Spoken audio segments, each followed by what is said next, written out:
The reoffending stats in the United Kingdom are startling.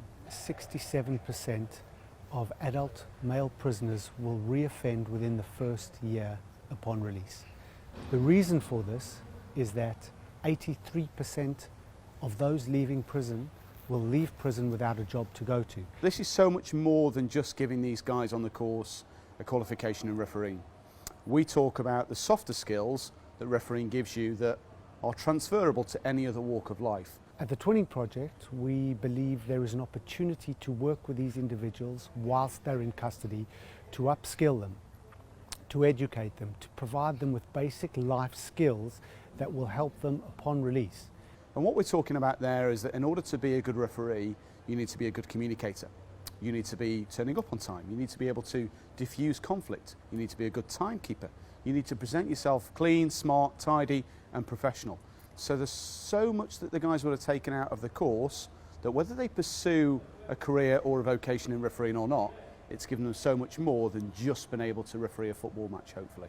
The people skills, yeah, because before I did this, I not really bothered about some of the aspects of it, but knowing what they go through and how they've got to like, adapt and manage it and be calm all the time instead of just blowing off their head. So I definitely took that on. For me, it's having that sense of purpose, that sense of worth. And one or two of the guys have been telling me that they can't wait to their next round of visiting from their wives, their partners, their friends, their brothers, sons, daughters, to be able to say, look what I've been doing during my time in prison. It's about upskilling people, giving them the skill set to deal with the challenges that they might face, whether that be in prison or outside prison.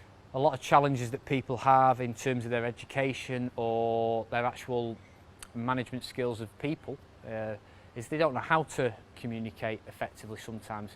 They've never been given advice on how to deal with conflict.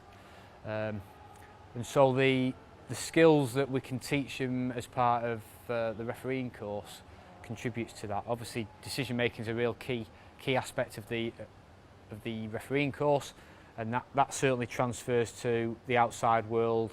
And it's even getting them to think about if they make a mistake, there's no shame in making a mistake as long as you learn from that mistake and think about doing things differently the next time.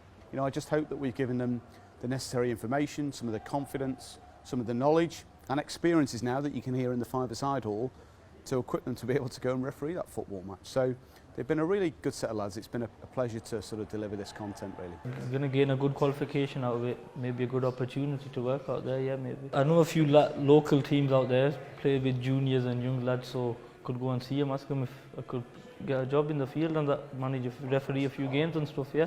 People always tend to focus on the negative side of things in terms of behaviour, but we can flip that the opposite way. And the skills that people can learn through football can have a positive impact on how people behave and deal with each other rather than the people focusing on the negative side of it.